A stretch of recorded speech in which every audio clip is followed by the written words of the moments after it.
조갑제 TV 시청자 여러분 안녕하십니까? 7월 20일 오전 10시 45분입니다. 트럼프 푸틴 회담이 지난 월요일에 있었는데 벌써 나흘이 흘렀는데 미국에서는 트럼프 푸틴 두 사람 사이에 배석자 없이 2시간 반 동안 이야기를 했는데 무슨 이야기를 했는지를 지금 모르고 있습니다. 국무부도 잘 모른다고 그러고 국방부도 모른다고 그러고 트럼프 대통령만 아는 것 같은데 여기저기 단편적인 이야기만 하고 전체적인 대화록을 공개를 하지 않고 대화록 자체가 없다고 합니다. 참 희한한 회담입니다. 정상회담에 대화록이 없답니다. 그 대화록을 만들어야 될 사람이 배석을 하지 않았어요. 통역이 배석을 했습니다. 통역인데 이 사람이 통역하면서 이렇게 적는 데는 한계가 있죠. 양쪽을 다 할 수가 없으니까 말하고 쓰고 하는 것을 동시에 할 수는 없습니다. 통역이 마리나 그로스라는 사람인데 그래서 미국 의회에서는 도대체 무슨 이야기가 오고 갔는지 모르겠다고 이 통역을 국회에 불러가지고 의회에 불러가지고 좀 따지겠다는데 이게 전례가 없어요. 통역하는 사람은 비밀을 음수를 해야 되는데 의회에서 부르면 선서한 다음에는 거짓말하면 안 됩니다. 잘못하면 위정죄로 감옥에 갑니다. 과연 이 사람을 불러서 증언을 들을 수가 있는지 하여튼 이런 논의 자체가 일어난다는 게 초유의 사태입니다. 이건 초유의 사태. 그런데 러시아 측은 중요한 구도 합의가 있었다고 해요. 그러면서 그 내용은 또 공개하지 않습니다. 근데 푸틴이 회담 직후에 대사들, 러시아 외국에 가 있는 대사들을 모아놓고 이렇게 이야기를 했습니다. 회담은 대체로 성공적이고 생산적 합의로 이어졌다. 그러나 어떤 방향으로 돌아갈지는 지켜봐야 한다. 미국에 이 회담을 깎아내리고 부정하려는 세력이 있다. 이렇게 이야기를 했는데 무슨 합의를 했는지 모르겠다는 겁니다. 그런데 또 러시아 군의 대변인은 이 군사 문제에서 중요한 합의가 있었다고 또 발표를 해요. 이게 무슨 시리아 사태에 대한 합의가 아니냐 해서 잔뜩 긴장을 하고 있는데 또 미국 군부에는 아무런 지시도 없다. 트럼프가 이런 합의를 했으니까 이렇게 집행하라는 지시도 내려오지 않고 있다. 그러니까 현재까지는 트럼프 푸틴 회담 내용이 무엇이 논의되었는지는 모르지만은 그것이 밑에 하부 관료 주로 국방부, 국무부죠. 전달이 되고 있지 않고 혼자서만 알고 여기저기 이야기하고만 다닌다. 초유의 사태다. 이런 이야기입니다. 초유의 사태. 자, 이렇게 되면 앞으로 어떤 상황이 전개될 수 있느냐? 그러면 러시아는 그러면 기록을 안 남겼느냐? 러시아는 기록을 했을 거랍니다. 어떻게 했을지 모르겠죠. 뭐 푸틴이 녹음 장치를 몸에 붙여가지고 가서 녹음을 해가 갔을 가능성도 있고 아니면 그 어디에 뭐 헬싱키니까 러시아가 비교적 만만하게 보는 나라인데 그게 어디 도청 장치를 했을 수도 있고 러시아는 풀텍스트를 가지고 있고 미국은 가지고 있지 않다 하면은 이게 앞으로 큰일이 납니다. 합의가 이루어졌다는데 그 합의가 뭐냐 하는 것을 확인하려면은 양쪽 이야기가 다 다르고 자료도 없고 하니까 말이죠. 더구나 트럼프는 여러 가지 이야기를 했다고 자랑했습니다. 거기서 뭐 북한 문제도 이야기하고 시리아, 우크라이나 등등 이야기를 했다고 이렇게 이야기를 하는데 이 댄 고츠라는 사람이 있습니다. 국가정보기관장입니다. 미국에서는 국가정보기관이 여러 가지인데 그 정보를 총괄하는 부서에 국가정보기관이라는 것을 신설을 했는데 거기 댄 고츠라는 사람이 지금 책임자로 앉아 있는데 이 사람은 공공연하게 트럼프 대통령의 말을 반박하는 사람입니다. 트럼프 대통령이 푸틴과 만난 자리에서 2016년 대선에 러시아 정보기관이 개입했다는 말을 믿을 수 없다.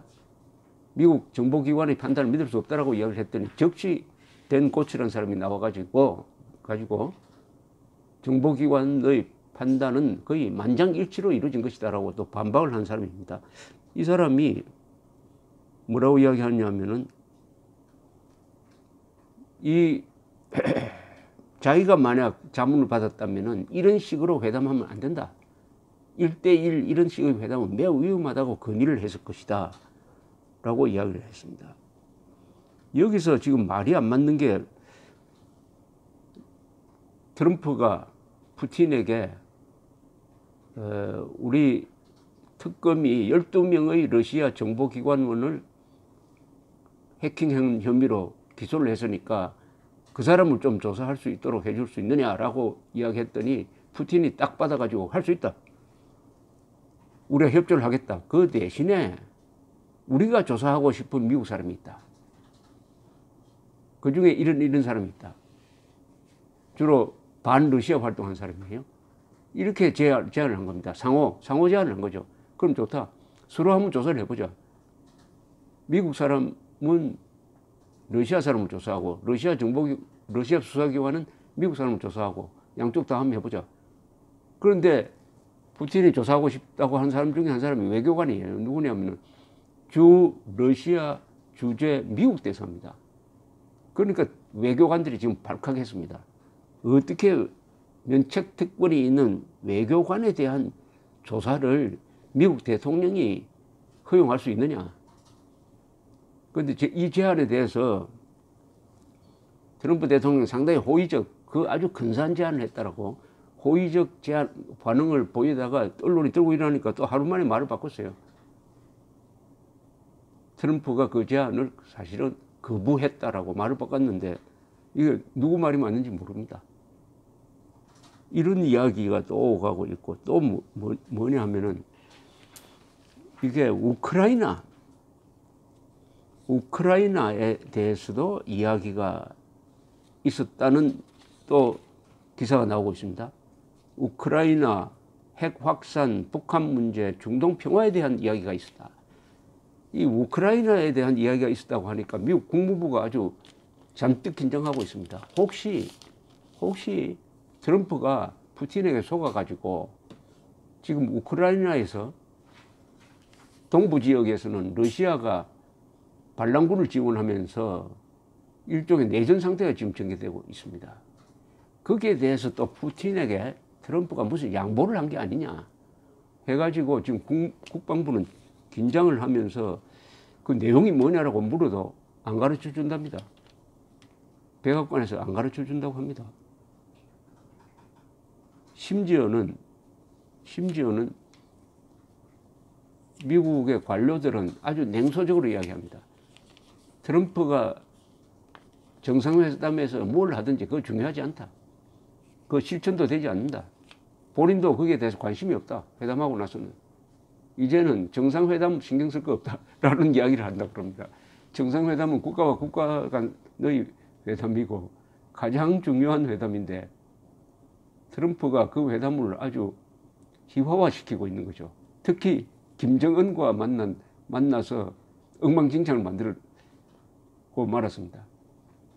김정은과 만난 그 회담도 지금 그때 정확하게 무슨 이야기를 했는지도 알 수가 없고 김정은과 합의한 게 정확하게 뭔지 그것도 지금 해석이 분분합니다.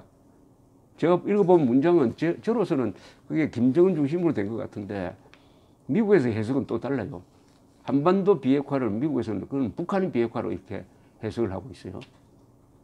그리고 그 뒤에 일어나는 일들을 보면은 트럼프가 했던 이야기하고는 완전히 정반대로 가요. 트럼프는 이미 북한의 핵 위협은 끝나버렸다라고 이야기를 했는데 북한은 손톱만큼도 비핵화를 위한 노력을 하지 않고 있습니다. 또 이런 와중에 트럼프가 이번 가을에 푸틴하고 더 한 번 만나고 싶다. 워싱턴에 초대를 하라는 지시를 했답니다. 볼튼 보좌관에게. 이게 또 미국 조야를 또 발칵 흔들고 있습니다. 이게 뻔하지 않느냐. 11월에 선거가 있다. 중간선거가 있죠. 주로 중간선거는 미국에서 상하원 그리고 이 주지사 선거입니다만은 여기에 맞춰가지고 언론의 각광을 받기 위해서 또 푸틴하고 만난다. 그것도 워싱턴에서 만나는 이런 쇼를 하는 거 아니냐. 이렇게 지금 그렇다면은 트럼프의 모든 지금 방향은 미국의 국익도 아니고 오로지 자신 그리고 자신의 정치적 생존을 위한 정상회담을 하고 있다. 그러니까 정상회담은 그냥 보여주는 그림으로 하고 있고 그 내용에 대해서는 별로 중요하지 않다. 왜냐하면 2시간 반 이야기를 했는데 그 내용을 지금까지도 비밀로 하고 있다. 이게 참 우리나라에도 청구가 됩니다. 지난 5월 말에 예고 없이 비밀로 문재인 대통령이 북쪽으로 가서 판문점 지역에서 북쪽 관리하는 판문점 지역에서 북한 김정은과 만났습니다. 만나고 나서 하루 뒤에 발표를 했어요. 거기서 무슨 대화가 오갔는지 과연 기록이 있는지 그런 걸 과연 정상회담이라고 부를 수가 있는지 국민 몰래 만나고 온 게 이게 과연 정상회담인지 아니면 밀담인지 그에 대한 정의도 지금 제대로 돼야 합니다. 그러니까 이 공산당 특히 공산 또는 독재 정권의 지도자와 민주국가의 지도자가 1대1로 만나는 거 그것도 비밀로 밀담하는 거 매우 위험합니다. 매우 위험합니다. 2007년 10월 4일 김정일 노무현 회담록이 나중에 공개돼 가지고 얼마나 많은 파장이 있었습니까? 그리고 2000년에 6월에 김정일 김정일 회담에서 주한미군의 위상 변경에 관한 이야기가 와전돼 가지고 지금까지도 국민들을 오도하고 있는 예가 있습니다. 또 2000년 6월에 김정일이가 자기 차에 김대중 대통령을 태우고 가면서 무슨 이야기를 나눴느냐도 지금 여러 의혹이 있습니다. 정상회담은 절대로 배석자 없이 만나면 안 됩니다. 반드시 기록을 남겨야 합니다. 하여튼 지금 트럼프 푸틴 회담 이후의 여진이 계속되고 있습니다. 나중에 역사가 이야기할 때 트럼프의 몰락은 푸틴과 만나면서부터 본격화되었다. 이렇게 기록되지 않을까 생각이 드는데 미국이란 나라도 대통령을 잘못 뽑으니까 저런 일이 벌어지는구나. 이 국정 운영을 넘어서 세계의 질서를 유지하는 자리에 있는 미국 대통령이 저질 장사꾼처럼 행동하니까 이런 일이 벌어지는구나. 역시 민주주의는 큰 결함을 갖고 있구나. 그러나 민주주의를 대체할 다른 제도는 없는 거 아니냐 하는 이런 여러 가지 생각을 갖게 합니다. 감사합니다.